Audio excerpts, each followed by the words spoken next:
नमस्कार दोस्तों, मैं पारसनाथ लाइफ हाई स्टडी आई में आपका स्वागत है।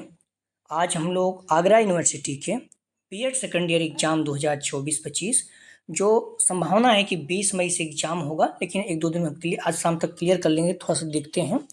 तो उसके लिए पेपर 201 ज्ञान एवं पाठ्यक्रम या नॉलेज एंड करिकुलम का यूनिट 4 पाठ्यक्रम की आधुनिक अवधारणा का प्रैक्टिस सेट 7 हल करेंगे। इसके टॉप 100 अति महत्वपूर्ण प्रश्न रहेंगे। यहाँ से निश्चित रूप से एग्जाम में प्रश्नों के सेम टू सेम आने की संभावना है, इसलिए आप लोग वीडियो को पूरा देखिएगा। पहले यूनिट वाइज, उसके बाद फुल प्रैक्टिस सेट हल करेंगे। यह पेपर 80 अंक का होगा। 100 प्रश्न दिया रहेगा, 80 प्रश्न हल करना होगा आप लोगों को, अर्थात एक प्रश्न 1 अंक का होगा और समय 2 घंटे अर्थात 120 मिनट का होगा। इस पेपर में पास होने के लिए आप लोगों को कम से कम 32 अंक प्राप्त करना होगा, अर्थात 32 प्रश्न सही करना होगा। दोस्तों, प्रश्नों पर आए, लेकिन उससे पहले प्लीज आप लोग वीडियो को ज़्यादा से ज़्यादा शेयर कीजिए, जिससे सभी लोगों को लाभ हो सके। तो पेपर 201 अर्थात ज्ञान एवं पाठ्यक्रम, इसका यूनिट 4 पाठ्यक्रम की आधुनिक अवधारणा। ठीक है दोस्तों, प्रश्नों पर आए, लेकिन उससे पहले आप लोग ध्यान रखना, वीडियो को ज़्यादा से ज़्यादा शेयर कीजिए, कॉलेज ग्रुप या जो भी फ्रेंड आप हैं, क्योंकि आपका पेपर संभावना है कि 20 मई से होगा। ठीक है, क्लियर है। तो प्रैक्टिस सेट आपका 7 है। इसके पहले 6 प्रैक्टिस सेट हल कर चुके हैं। यदि आप लोगों ने नहीं देखा, डिस्क्रिप्शन में जाएंगे, लिंक आप प्लेलिस्ट BD 201 इस जगह पे क्लिक करें तो इस पेपर की सारी वीडियो आपको क्रमश मिल जाएगा। जस्ट इसके नीचे देखेंगे लिंक आप प्लेलिस्ट ऑल पेपर दिया गया है, या फिर प्लेलिस्ट में डायरेक्ट जाकर आप देख सकते हैं। आइए देखते हैं प्रश्नों को। प्लीज वीडियो को लाइक और शेयर कीजिए। कॉलेज ग्रुप या जो भी फ्रेंड आपके बीएड कर रहे हैं सभी को शेयर कीजिए। समावेशी शिक्षा किसके द्वारा प्रारंभ की गई? ए NCF 2000, B NCF 2005, C NCF 2009, D NCF इनमें से कोई नहीं। तो सही जवाब हो जाएगा NCF 2005। निम्न में से किस स्तर का अभिकरण पाठ्यक्रम निर्माण में योगदान देता है? ए जिला स्तर, B राष्ट्रीय स्तर, C राज्य स्तर, D उपयुक्त सभी। सही जवाब हो जाएगा D उपयुक्त सभी। अगला प्रश्न है, NCF 2005 की राष्ट्रीय संचालक समिति के अध्यक्ष थे professor Yash Pal, Shri Ashok Vajpayee D, C Shyam Pitroda D, professor Mrinal Giri. सही जवाब हो जाएगा ए प्रोफेसर यश पाल। अगला प्रश्न है, NCF 2005 की राष्ट्रीय संचालक समिति में सदस्यों की संख्या थी? तो A 21, B 30, C 35, D 40। सही जवाब हो जाएगा 4 का C 35। आप लोग प्रश्नों का जवाब देते चलें, इससे क्या होगा, आप साथ में याद रहेगा प्रश्न अगर आप देते रहेंगे। ठीक, गलत हो कोई बात नहीं, बट प्रश्नों का जवाब देते रहें। ठीक है, और वीडियो को ज़्यादा से ज़्यादा शेयर और लाइक करें। कॉलेज ग्रुप पे जो भी फ्रेंड है सभी लोगों को लाभ। मैं फिर से कह रहा हूँ, सारे प्रश्न लगभग यहीं से, अगर आप जुड़े हैं तो 90 के आसपास नॉर्मली बन जाएगा। अगर आप अच्छे से मेहनत करेंगे 90 डाग जाएगा। मैं बार बार एक शब्द कह रहा हूँ। ठीक है, आप कुछ भी नहीं पढ़े, सारे प्रैक्टिस सेट डालिए। प्रश्न है, 10+2+3 शिक्षा संरचना पूरे देश में अनिवार्य रूप से लागू की गई? तो ए NEP 1968 द्वारा, B NCERT द्वारा, C NEP 1986 द्वारा, D कोठारी आयोग द्वारा। सही जवाब हो जाएगा C NEP 1986 द्वारा। NEP 2020 की संरचना क्या है? 5+3+4। इस पॉइंट को ध्यान रखना, यहाँ 5 का मतलब हो जाता है 3 जो है प्राइमरी है। ठीक है, प्राइमरी मतलब नर्सरी 1 2 3, और 2 जो है कक्षा 1 2 है। ठीक है, अब इसमें 3 जोड़ दीजिए, 5 कक्षा तक पहुंच गया। ठीक है, फिर इसमें 3 जोड़िए 8, फिर इसमें जोड़िए 12 कक्षा तक पहुंच गया। तो NEP 2020 की संरचना क्या है? 5+3+3+4। ठीक है, 5+3+3+4। क्लियर। अगला प्रश्न है, राष्ट्रीय पाठचर्या की रूपरेखा 2005 किसके द्वारा तैयार की गई थी? A UGC, B NCERT, C Bharat सरकार, D शिक्षा विभाग। सही जवाब हो जाएगा B NCERT। अगला प्रश्न है, संसाधन विकास मंत्रालय ने किस दिन NCERT की कार्यकारिणी की बैठक को बुलाया था? A 21 June 2004, B 14 July 2004, C 15 August 2004, D 15 सितंबर 2004। सही जवाब हो जाएगा B 14 जुलाई 2004। अगला प्रश्न है, राष्ट्रीय पाठचर्या रूपरेखा 2005 किन कक्षाओं से संबंधित है? ए कक्षा 1 से 12, B कक्षा 1 से 5, C कक्षा 6 से 12, D कक्षा 6 से 10। सही जवाब हो जाएगा ए कक्षा 1 से 12। अगला प्रश्न है, निम्नलिखित में से कौन सा सिद्धांत राष्ट्रीय पाठ्यक्रम संरचना 2005 का एक सिद्धांत नहीं है? ये संतुलित विकास का सिद्धांत बी, समायोजन का सिद्धांत सी, रुचि का सिद्धांत डी, निरंकुशता का सिद्धांत। तो सही जवाब हो जाएगा 9 का ध्यान रखना आप लोग, डी, निरंकुशता का सिद्धांत। अगला प्रश्न है, कौन सा सिद्धांत राष्ट्रीय पाठचर्या रूपरेखा 2005 का नहीं है? ये संतुलित विकास का सिद्धांत बी, एकता का सिद्धांत सी, मानवता का सिद्धांत डी, धर्म का सिद्धांत। सही जवाब हो जाएगा डी, धर्म का सिद्धांत। अगला प्रश्न है, निम्नलिखित में से कौन शिक्षण प्रक्रिया का भाग है? ए विद्यार्थी, बी शिक्षक, सी पाठ्यक्रम, डी उपयुक्त सभी। तो ध्यान रखना है, मोस्ट इंपॉर्टेंट रखना, बार बार पूछा जाता है, ठीक है। तो शिक्षण प्रक्रिया का भाग है, सही जवाब हो जाएगा डी, विद्यार्थी, शिक्षक और पाठ्यक्रम, ठीक है। याद रखना आप लोग, अक्सर पूछा जाता है। अगला प्रश्न है, राष्ट्रीय पाठचर्या रूपरेखा 2005 को कितने अध्यायों में बांटा गया है? ध्यान रखना, यहाँ पर अध्याय पूछ रहा है। ए 4, बी 5, सी 6, डी 7। सही जवाब हो जाएगा, ध्यान रखना आप लोग, बी 5 अध्यायों में। अगला प्रश्न है, नीतियों का निर्माण किया जाता है इस संगठन में, प्रशासन में, सी संप्रेषण, डी ए बी दोनों।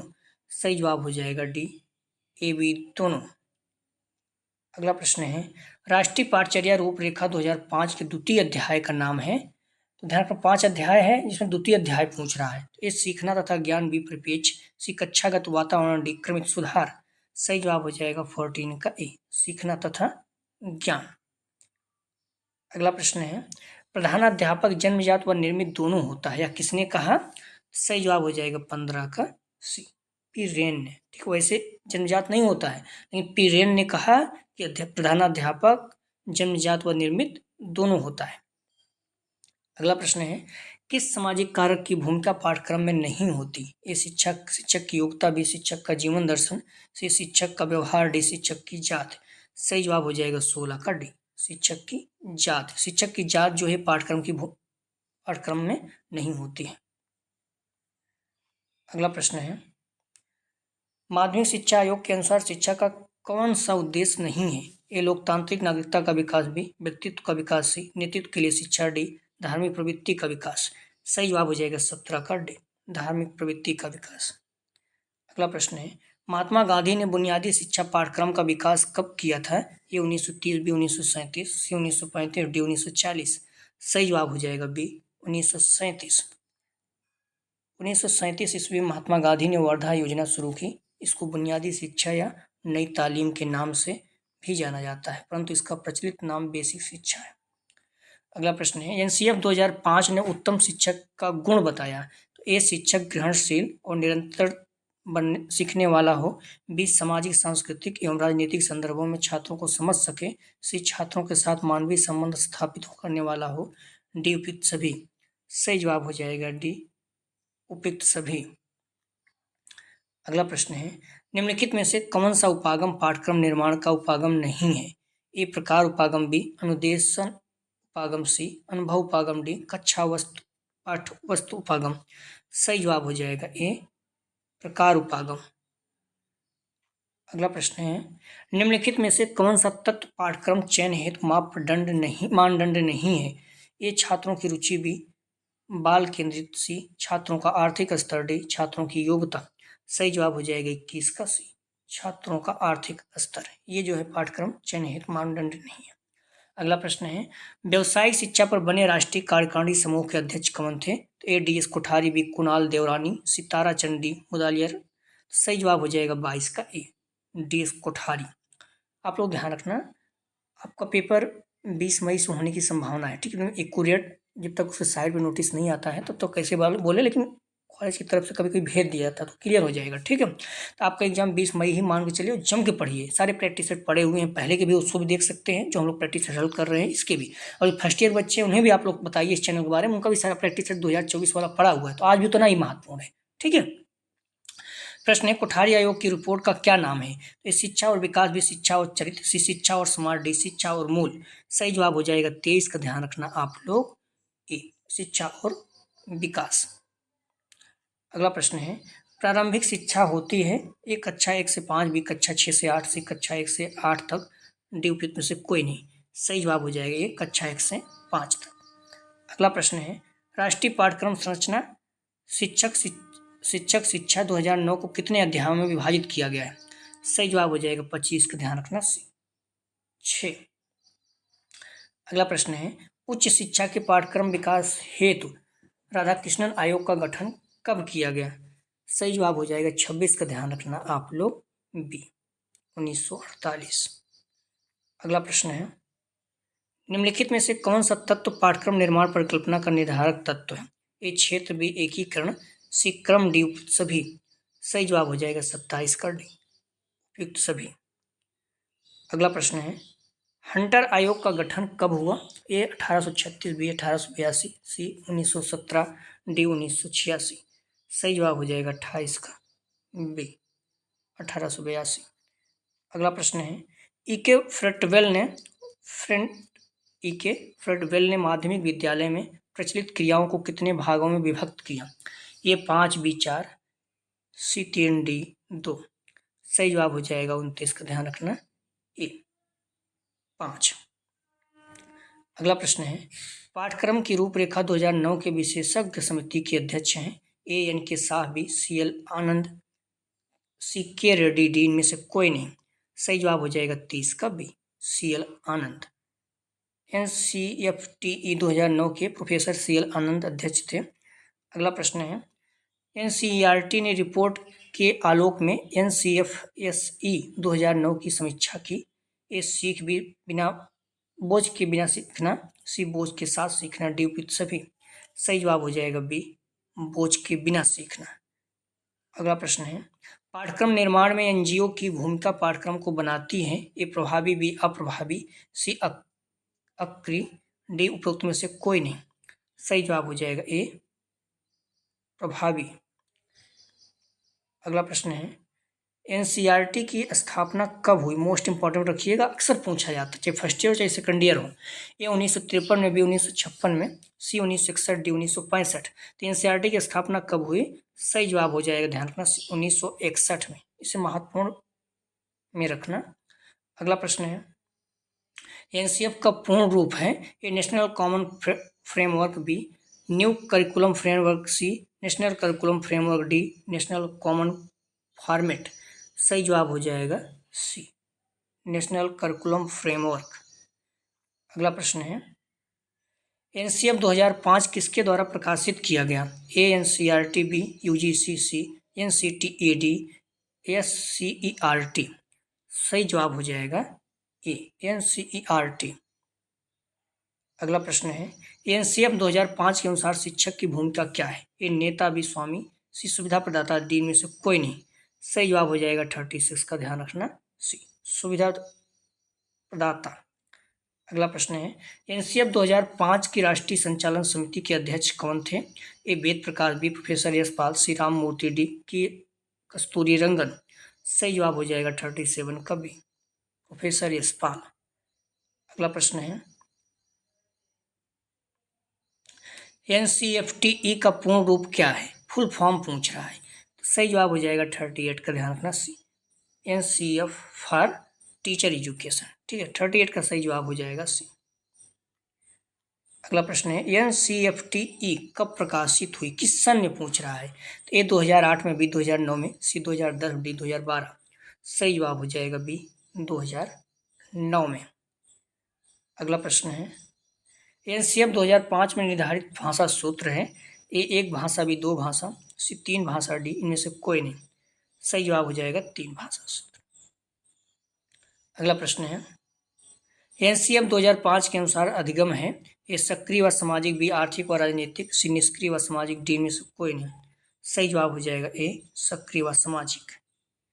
अगला प्रश्न है, अध्यापक शिक्षा संस्थानों को मान्यता कौन सी परिषद प्रदान करती है? ए एनसीईआरटी, बी एनसीटीई, सी यूजीसी, डी उपरोक्त में से कोई नहीं। सही जवाब हो जाएगा 42 का, ध्यान रखना, बी एनसीटीई। अगला प्रश्न है, बिना बोझ के सीखना किस समिति से संबंधित है? ए रस्तोगी समिति, बी अंबानी समिति, सी प्रोफेसर यशपाल समिति, सी डी संपूर्णानंद समिति। सही जवाब हो जाएगा 43 का, सी प्रोफेसर यशपाल समिति। अगला प्रश्न है, वर्तमान शिक्षा प्रणाली है? ए बाल केंद्रित, बी पाठ्यक्रम केंद्रित, सी विद्यालय केंद्रित, डी शिक्षक केंद्रित। सही जवाब हो जाएगा 44 का ए, बाल केंद्रित। अगला प्रश्न है, बाल केंद्रित शिक्षा आधारित है, ये शैक्षिक तकनीक पर भी, शिक्षा दर्शन पर सी, शिक्षा मनोविज्ञान पर डी, शैक्षिक मापन पर। सही जवाब हो जाएगा 45 का सी, शिक्षा मनोविज्ञान पर। अगला प्रश्न है, RTI अधिनियम बनाया गया, तो इसमें सन पूछ रहा है। सही जवाब हो जाएगा, ध्यान रखना, डी 2046 का सही जवाब हो जाएगा डी 2005 में। 15 जून 2005 को इसे अधिनियमित किया गया और पूर्णतः 12 अक्टूबर 2005 को संपूर्ण धाराओं के साथ लागू किया गया। सूचना का अधिकार अर्थात राइट टू इंफॉर्मेशन, सूचना का अधिकार का तात्पर्य है सूचना पाने का अधिकार, जो सूचना अधिकार कानूनी रूप से लागू होने वाला राष्ट्र अपने नागरिकों को प्रदान करता है। सूचना अधिकार के द्वारा राष्ट्र अपने नागरिक को अपने कार्य को और शासन प्रणाली को सार्वजनिक करता है।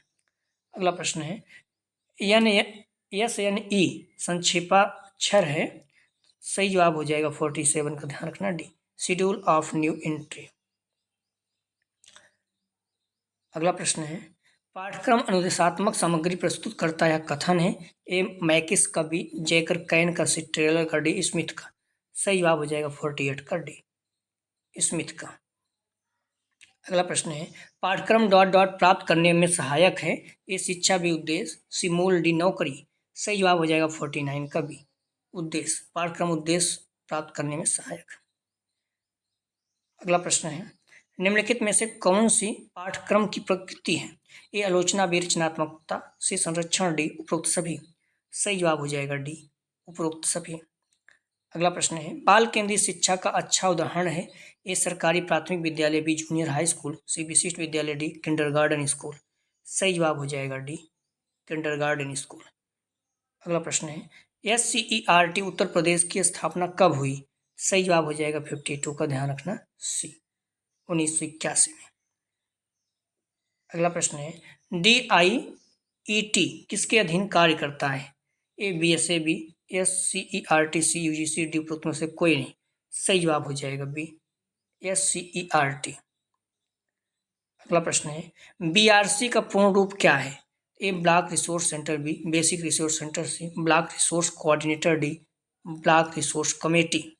सही जवाब हो जाएगा 54 का, सी ब्लॉक रिसोर्स कोऑर्डिनेटर। अगला प्रश्न है, ध्यान रखना, आप लोग डिस्क्रिप्शन में जाएंगे, लिंक आप प्लेलिस्ट 201 इस यहाँ पे क्लिक करें तो इस पेपर की सारी वीडियो आपको क्रम से मिल जाएगा, या फिर आप प्लेलिस्ट में डायरेक्ट जाकर भी देख सकते हैं। अगला प्रश्न है, NGO से तात्पर्य है, तो सही जवाब हो जाएगा 55 का, बी नॉन गवर्नमेंटल ऑर्गेनाइजेशन। ठीक है। अगला प्रश्न है, भारतीय संविधान में 6वां संशोधन किस वर्ष हुआ, ए 2002, बी 2001, सी 2004, डी 2005। सही जवाब हो जाएगा 56 का, ए 2002। अगला प्रश्न है, NKC से क्या अभिप्राय है, A national knowledge committee, B national knowledge commission, C national knowledge commission, D nature knowing committee. सही जवाब हो जाएगा 57 का, बी नेशनल नॉलेज कमीशन। अगला प्रश्न है, NCF 2005 से क्या अभिप्राय है, सही जवाब हो जाएगा 58 का, सी नेशनल करिकुलम फ्रेमवर्क 2005। अगला प्रश्न है, राष्ट्रीय ज्ञान आयोग के अध्यक्ष कौन थे, A DS Kothari, B CM Pitroda, CL Mudaliar, DS Radhakrishnan. सही जवाब हो जाएगा 59 का, बी CM पित्रोदा। अगला प्रश्न है, NCF 2005 के अनुसार शिक्षा के किस स्तर पर शांति शिक्षा को शामिल किया गया, ए पूर्व प्राथमिक स्तर, बी प्राथमिक स्तर, सी माध्यमिक स्तर, डी उच्च स्तर। सही जवाब हो जाएगा 60 का, बी प्राथमिक स्तर। अगला प्रश्न है, NCF 2005 में निम्न में से कौन से भाषा सूत्र के शिक्षण की वकालत की गई, ए त्रिभाषा, बी द्विभाषा, सी एक भाषा, डी इनमें से कोई नहीं। सही जवाब हो जाएगा त्रिभाषा। अगला प्रश्न है,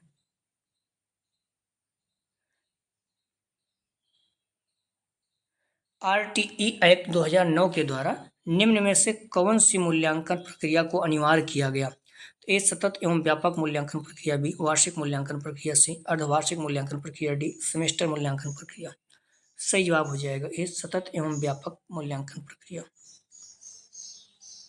अगला प्रश्न है, RTE एक्ट 2009 से तात्पर्य है, तो सही जवाब हो जाएगा सी राइट टू एजुकेशन एक्ट 2009। 9। अगला प्रश्न है NCFTE 2009 संबंधित है। ए प्राथमिक शिक्षा से, बी माध्यमिक शिक्षा से, सी शिक्षक शिक्षा से, डी उच्च शिक्षा से। सही जवाब हो जाएगा 64 का सी, शिक्षक शिक्षा से। अगला प्रश्न है बोझ के बिना सीखना किसका मुख्य उद्देश्य था। ए NCF 2005, बी कोठारी कमीशन, सी राधाकृष्णन कमीशन, डी इनमें से कोई नहीं। तो सही जवाब हो जाएगा 65 का ए, NCF 2005। अगला प्रश्न है निम्न में से कौन सा बाल केंद्रित शिक्षा का आधुनिक उपागम है, नहीं है। ये सहयोगी अधिगम, बी टोली शिक्षण, सी लेक्चर विधि, डी समकक्षी शिक्षण। सही जवाब हो जाएगा 66 का सी, लेक्चर विधि। प्लीज आप लोग वीडियो को लाइक और शेयर जरूर करें। अगला प्रश्न है निजी शिक्षा एजेंसियों पर नियंत्रण होता है। एक केंद्र सरकार का, बी राज्य सरकार का, सी उपयुक्त दोनों, डी में से कोई नहीं।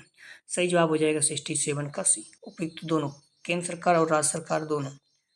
अगला प्रश्न है NCF 2005 का मूल भाव कहाँ से लिया गया। ए गीता से, बी रविन्द्रनाथ टैगोर की रचना से, सी संविधान से, डी बाइबिल से। सही जवाब हो जाएगा 68 का बी, रविन्द्रनाथ टैगोर की रचना से। अगला प्रश्न है NCF 2005 को सही स्वरूप देने का श्रेय जाता है। ए प्रोफेसर यश पाल, बी अरुण सिंह मेहरा, सी सुश्री रम वेंकटेरमन, डी रविन्द्रनाथ टैगोर। सही जवाब हो जाएगा 69 का, ध्यान रखना आप लोग, 69 का सही जवाब हो जाएगा ए, प्रोफेसर यश पाल। अगला प्रश्न है NCF 2005 कक्षा में अध्यापक एवं छात्र अनुपात कितना रखने की संस्तुति करता है। तो ए 1:25, बी 1:20, सी 1:35, डी 1:30। तो इसमें प्रश्न है कि NCF 2005, ध्यान रखना, NCF 2005 कक्षा में अध्यापक एवं छात्र अनुपात कितना रखने की संस्तुति करता है अर्थात सिफारिश करता है। सही जवाब हो जाएगा डी 1:30, मतलब 30 बच्चों पे एक टीचर होना चाहिए। ठीक है, NCF 2005 आधारित है तो ये सभी के लिए शिक्षा भी, बिना शिक्षा बिना बोझ के, सी सर्व शिक्षा अभियान, डी शिक्षा बोझ के साथ। तो NCF 2005 आधारित है, सही जवाब हो जाएगा बी, शिक्षा बिना बोझ के। महत्वपूर्ण अक्सर पूछा जाता है। अगला प्रश्न है NCF 2005 के मुख्य सिद्धांत हैं। ये लचीली प्रणाली, परीक्षा प्रणाली, बी ज्ञान को वातावरण से जोड़ना, सी याद करने से बचना, डी उपयुक्त सभी। सही जवाब हो जाएगा 72 का, ध्यान रखना, डी उपयुक्त सभी। अगला प्रश्न है NCF 2005 का चतुर्थ अध्याय है। ये सीखना और ज्ञान, भी व्यवस्थागत सुधार, से विद्यालय एवं कक्षा का वातावरण, डी परिपेक्ष। सही जवाब हो जाएगा सी, विद्यालय एवं कक्षा का वातावरण। अगला प्रश्न है NCF 2005 को किस समिति के द्वारा तैयार किया गया। ए SCERT, बी NCTE, सी UGC, डी NCERT। सही जवाब हो जाएगा 74 का डी, NCERT। अगला आप ध्यान रखना NCF को NCERT द्वारा वर्ष 1975, 1988, 2000, 2005 में प्रकाशित किया गया था। अगला प्रश्न है NCFTE 2009 का पूरा नाम है क्या है। सही जवाब हो जाएगा 75 का, ध्यान रखना A, national curriculum for teacher education. अगला ध्यान रखना NCFT का पूरा नाम national curriculum framework for teacher education है, लेकिन जो यहाँ पर दिया गया थोड़ा सा डिफरेंस है, तो सही है। ठीक है, ये सही है।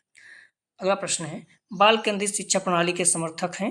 ए मंटेसरी, बी प्रोफेसर यशपाल, सी जॉन ड्यूवी, डी उपयुक्त सभी। सही जवाब हो जाएगा डी उपयुक्त सभी। अगला प्रश्न है पाठचर्या परिवर्तन एवं परिष्कार में किसकी भूमिका शून्य है। ये छात्र, भी शिक्षक, सी शिक्षा मंत्रालय, डी शैक्षिक प्रशासन। सही जवाब हो जाएगा सी, शिक्षा मंत्रालय। अगला प्रश्न है पाठचर्या में परिवर्तन के लिए निम्न में से कौन सी नीतियां सबसे अधिक प्रभावी होती हैं। ए राज्य सरकार की नीतियां, बी केंद्र सरकार की नीतियां, सी नगर निगम की नीतियां, डी राज्य एवं केंद्र सरकार की नीतियां। सही जवाब हो जाएगा डी, राज्य एवं केंद्र सरकार की नीतियां। अगला प्रश्न है पाठचर्या निर्माण में अध्यापक किसका सहारा नहीं लेता है। ए अध्ययन योजना, बी यूनिट योजना, सी वार्षिक योजना, डी आर्थिक योजना। सही जवाब हो जाएगा 79 का डी, आर्थिक योजना। अगला प्रश्न है निःशुल्क एवं अनिवार्य बाल शिक्षा अधिकार अधिनियम किस वर्ष बना। ए 2009, बी 2005, सी 2000, डी 2004। सही जवाब हो जाएगा ए 2009 में। अगला प्रश्न है नया पाठ्यक्रम 2005 किन जगहों पर सभा आयोजित करके तैयार किया गया। ए मैसूर, भोपाल, बी भुवनेश्वर, सी अजमेर, शिलांग, डी उपयुक्त सभी। सही जवाब हो जाएगा डी उपयुक्त सभी। अगला प्रश्न है, पूर्व बाल अवस्था में बालकों का किस किस प्रकार का विकास होता है? ए स्वास्थ्य, बी सामाजिक, सी तर्क संगत विचार करने वाला, डी उपयुक्त सभी। सही जवाब हो जाएगा डी उपयुक्त सभी। अगला प्रश्न है, प्राथमिक शिक्षा कितने वर्ष तक बालकों के लिए गुणात्मक रूप से आवश्यक है? सही जवाब हो जाएगा 83 का ध्यान रखना, ए 14 वर्ष तक। अगला प्रश्न है, योजना आयोग 1950 ने कितने वर्ष की विद्यालय शिक्षा पर बल दिया? ए 12 वर्ष, बी 10 वर्ष, सी 15 वर्ष, डी 14 वर्ष। सही जवाब हो जाएगा ए 12 वर्ष।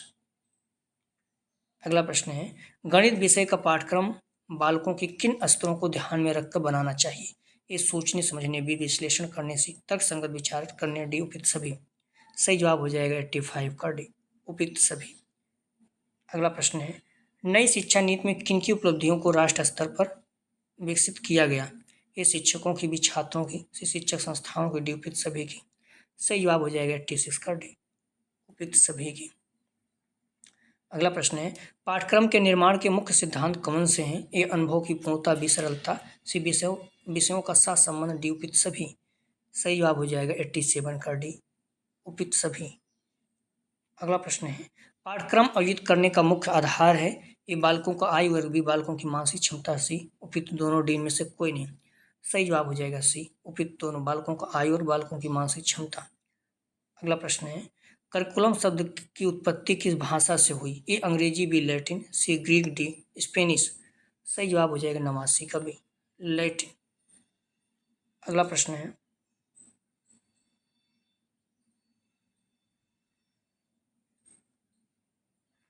प्रश्न है, लड़कियों हेतु पाठ्यक्रम में कौन से विषय रखे गए हैं? ए पाक शिक्षा, बी गृह कार्य, सिलाई कढ़ाई, सी स्वास्थ्य शिक्षा, डी उपयुक्त सभी। सही जवाब हो जाएगा 90 का ध्यान रखना, डी उपयुक्त सभी। अगला प्रश्न है, राष्ट्रीय पाठचर्या रूपरेखा 2005 का उद्देश्य है? ए विभिन्न प्रकार के अनुशासनों से संबंध स्थापित करना, बी बालकों के लिए सांस्कृतिक एवं आध्यात्मिक विकास करना, सी परीक्षा को अधिक लचीला और एकीकृत बनाना, डी उपयुक्त सभी। तो सही जवाब हो जाएगा 91 का ध्यान रखना, डी उपयुक्त सभी। अगला प्रश्न है, राष्ट्रीय पाठचर्या रूपरेखा 2005 का मुख्य बिंदु है? ए व्यवस्थागत सुधार एवं परीक्षा प्रणाली, बी बालकों का विकास एवं सीखना, सी गुणवत्ता सुधार एवं परीक्षा प्रणाली, डी उपयुक्त सभी। सही जवाब हो जाएगा डी उपयुक्त सभी। प्लीज आप लोग वीडियो को लाइक और शेयर कीजिए, करीब 110 प्रश्न है, ठीक है। अगला प्रश्न है, राष्ट्रीय पाठचर्या 2005 का सिद्धांत है? ये तो ज्ञान को विद्यालय के बाहरी शिक्षा से जोड़ना, भी रटने वाली प्रणाली से शिक्षा को मुक्त करना, सी सभी बालकों के लिए कक्षा में समावेश वातावरण करना, डी उपयुक्त सभी। सही जवाब हो जाएगा 93 का डी उपयुक्त सभी। अगला प्रश्न है, एज ऑफ पॉवर्टी कहते हैं? सही जवाब हो जाएगा 94 का ए पूर्ण किशोरावस्था। अगला प्रश्न है, प्रतिभाशाली बालक की समस्या होती है? ए परिवार में समायोजन, बी विद्यालय में समायोजन, सी समाज में समायोजन, डी उपयुक्त सभी। सही जवाब हो जाएगा 95 का डी उपयुक्त सभी। अगला प्रश्न है, विशिष्ट बालकों के प्रमुख प्रकार हैं? ए दिष्ट बालक, बी अस्थि बालक, सी श्रवण बालक बाधित, डी उपयुक्त सभी। तो विशिष्ट बालकों के प्रमुख प्रकार हैं। सही जवाब हो जाएगा 96 का ध्यान रखना, डी उपयुक्त सभी। दृष्टिबाधित, श्रवण बाधित, अस्थि बाधित, तीनों। अगला प्रश्न है, विकास के परिणाम स्वरूप व्यक्ति में नवीन विशेषताएं और नवीन योग्यताएं प्रकट होती है, कथन है? सही जवाब हो जाएगा 97 का ए हॉरलॉक का, ठीक है, ए इसका सही जवाब। अगला प्रश्न है, निम्न में से कौन सा कारक व्यक्ति के बुद्धि के विकास को प्रभावित करता है? ये भोजन, व्यायाम से ग्रंथियों की विकास, क्रियाशीलता, डी उपयुक्त सभी। सही जवाब हो जाएगा 98 का ध्यान रखना, डी उपयुक्त सभी। अगला प्रश्न है, बालक के विकास की प्रक्रिया एवं विकास की शुरुआत होती है? ए जन्म से पूर्व, बी 10 वर्ष के बाद, सी 5 वर्ष के बाद, डी 18 वर्ष के बाद। सही जवाब हो जाएगा 99 का ए जन्म से पूर्व। अगला प्रश्न है, विशिष्ट बालकों से तात्पर्य है? ए प्रतिभाशाली बालक, बी उच्च बुद्धि वाले, सी संज्ञानात्मक बालक, डी उपयुक्त सभी। सही जवाब हो जाएगा ध्यान रखना 100 का ए प्रतिभाशाली बालक। अगला प्रश्न है, शैक्षिक दृष्टि से बालक विकास की अवस्थाएं हैं? शैक्षिक दृष्टि से बाल विकास की, ठीक है, बाल विकास की अवस्थाएं हैं? ए शैशवावस्था, बाल्यावस्था, किशोरावस्था, डी उपयुक्त सभी।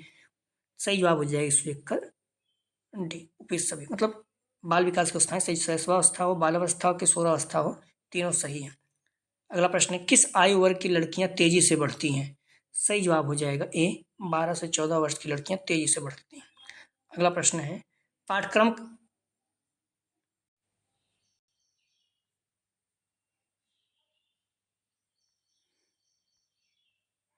तो किस आयु वर्ग की लड़कियां तेजी से बढ़ती हैं? तो इसका सही जवाब था ए 12 से 14 वर्ष।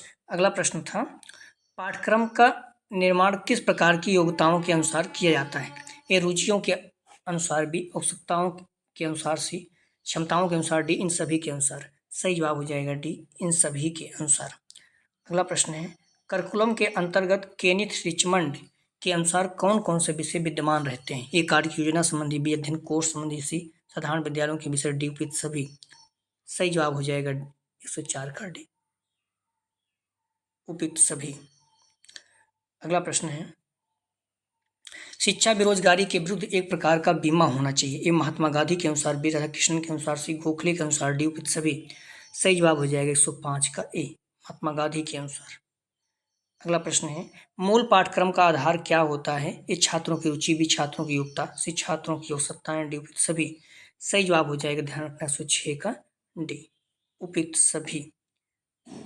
अगला प्रश्न है 107, किस भाषा नीति में पाठ्यक्रम को स्थान दिया गया? तो सही जवाब हो जाएगा, ध्यान रखना, ए 1968 में। अगला प्रश्न है 110 प्रश्न, तो आप लोग प्रश्नों को पूरा देखिएगा। भारतीय शिक्षा आयोग जिसका प्रसिद्ध नाम हंटर कमीशन था, जिसने, सही जवाब हो जाएगा, ध्यान रखना, ए माध्यमिक स्कूलों में असली विषयों की सिफारिश की। अगला प्रश्न है, विषय के विशिष्ट क्षेत्रों से संबंधित पाठ्यक्रम क्या कहलाते हैं? सही जवाब हो जाएगा, ध्यान रखना, 109 का ए निर्दिष्ट विषय। अगला प्रश्न है, छोटी कक्षाओं के लिए उपयुक्त है? ए कहानी विधि, भाषण विधि, वाद विवाद, डी उपयुक्त सभी। सही जवाब हो जाएगा ए कहानी विधि। आप लोग ध्यान रखना, माध्यमिक स्तर के लिए क्रियाविधि उपयुक्त मानी जाती है। अध्यापक में वांछित किसी कौशल का विकास करने हेतु सूक्ष्म शिक्षा उपयोगी है। भारतीय संविधान में भारतीय नागरिकों के लिए निर्धारित कर्तव्य 11 हैं। पंचवर्षीय योजना 1951 में प्रारंभ की गई। दृष्टांत देना, मृदुल अध्ययन। 10 वर्षीय विद्यालय शिक्षा कार्यक्रम की अनुशंसा कोठारी शिक्षा आयोग ने की। डाल्टन प्लान विधि का सूत्रपात हेलेन पारखस्ट किया था। आप लोग डिस्क्रिप्शन में जाएंगे, लिंक आप प्लेस 201 नीचे यहाँ पे क्लिक करेंगे, इस पेपर की सारी वीडियो आपको क्रम से मिल जाएगा। ठीक है, अगला जो हम लोग प्रैक्टिस सेट हल करेंगे यूनिट 5 ज्ञान के निर्माण हेतु शिक्षा एवं पाठ्यधाराचार्य की भूमिका। ठीक है, यूनिट 5 हल करने के बाद यह कुछ फुल प्रैक्टिस भी देखेंगे तो ये कंप्लीट हो जाएगा। फिर वीडियो 202 जो सबसे ज़्यादा इंपॉर्टेंट अधिगम के लिए आकलन स्टोनफॉल लर्निंग, सबसे ज़्यादा बच्चे को उसी में बैक लगता है, फिर री एग्जाम आता है, तो आप लोग उसको अभी से पढ़ लेंगे, अच्छे से तैयार कर लेंगे तो आपके बहुत अच्छे अंक आएंगे। प्लीज़ वीडियो को लाइक और शेयर कीजिए। वीडियो देखने के लिए धन्यवाद दोस्तों।